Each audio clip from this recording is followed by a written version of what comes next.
Right now, that's something you guys don't particularly like to acknowledge, but the economic... economy was growing and tax revenues were growing, and people who were in government could afford to be, and government could afford to be, you know, you're right, we're really paying for it because we didn't keep it growing. What happened is,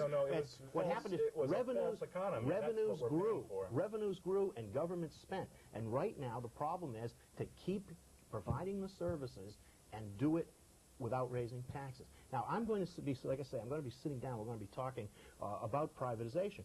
And one of the things that I hope the unions won't do this time is use the scare tactics that always get brought up in privatization. For example, whenever we talk about, say, privatizing garbage, the unions or the people who are collecting the garbage always talk about the mafia coming in. Well, let's address that. You know, you got a couple of firms, Waste Management Incorporated, BFI, well known for their practices of bad environmental practices, which is dumping toxic substances late at night and causing harm to the environment. See, golly, okay? But wait a minute.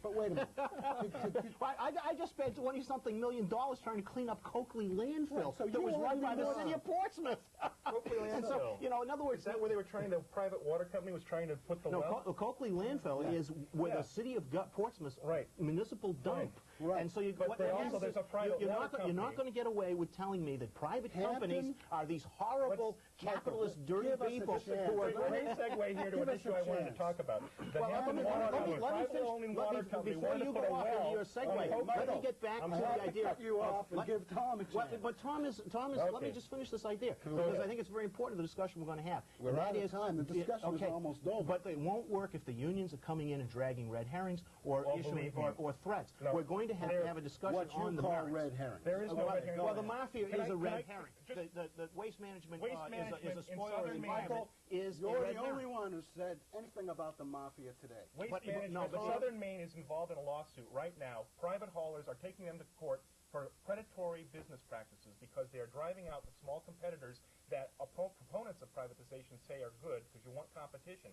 Yet Waste Management Inc. is in there putting in low-ball bids, driving out the competition, capturing the market so that they can set the rates, and that's what we see time and time come again. back and tell me that when the court agrees that it was predatory practices. In the meantime, anybody can file a lawsuit and say they are. The court has agreed in a number of places across the country. This is not new. This is not unique to Waste Management. This is part of their style of operating. Okay, let me just break in quickly. We've got about a minute left. We would all agree we're in a downturn in the economy right now. Hopefully it's going to pick up, but right now the economy around here is bad. By taking the city workers, taking their pay, taking their benefits, and substituting lower paid workers with no benefits, you're undercutting the economy. Well, you're making an assumption that's what we're going to do, and that's not necessarily so. The economists say, let me finish, the economists say that the multiplier, the negative multiplier of that is 2.5 times. But Kurt, where does that money come from? It comes out of people's pockets, and you're saying that if I take out of your pocket and I pay it to somebody and roll it through, you're going to be better off. That's the same money that goes into the businessman's pocket. But it came out of the taxpayer's pocket in the first place. And people are trying to argue that we are taxpayers. By my taking money from taxpayers' pockets that I can make them better off. I'm sorry, I've been in government too long to know that doesn't work. We're going to wrap it up right now.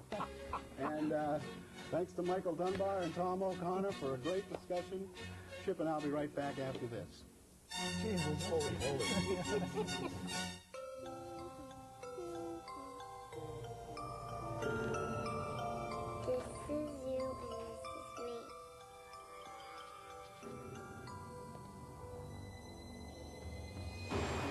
Last year, thousands of innocent children were caught in the crossfire of violent crime.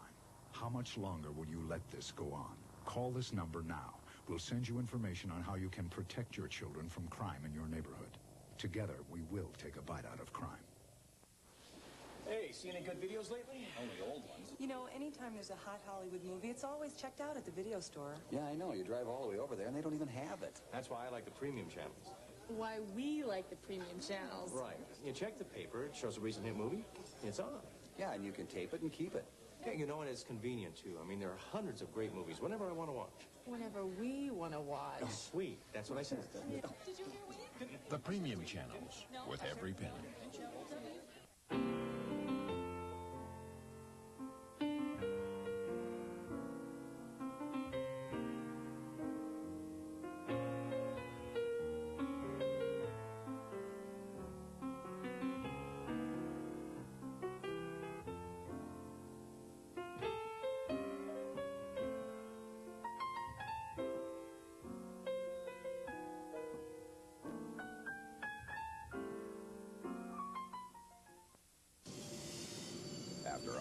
day.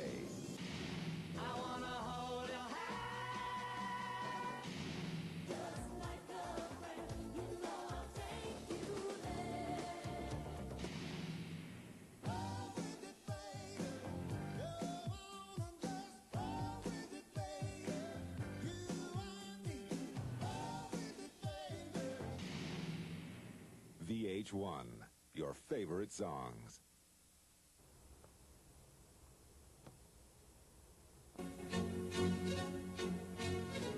Welcome back. We've had our medic in here and everybody's patched up after quite a fight. Kurt, is privatization a good idea? I think you'll find, the people can see after this discussion that maybe yes and maybe no. We didn't come to any conclusions. Where there's smoke, there's fire. People wouldn't be talking about privatization if there weren't a need for better services at lower cost. Well, where there's smoke, there's fire. If you privatize the fire department, you probably have a lot more smoke and a lot more fire. But gee, that was pretty good. Thanks. You know, I think that it's important to note here that you know, the city manager has put forward a proposal to look at. What Mike Dunbar said was, you know, we want to look into this stuff. No one at this point seems to want to advocate actually doing it. I think that's a very good sign. Going down the road of privatization undercuts the people of the city. Their services will be diminished. There'll be less confidence in those people. And what you're talking about is a workforce who've been providing good services to this city for years and years and years, now take the brunt in an economic downturn of budget cuts. I think you make a good point. Tom brings in some good examples of where privatization hasn't worked in the past, and this is because we've been dealing with public mentality for so long that the city managers and the mayors don't know how to work in the private sector and don't know how to negotiate.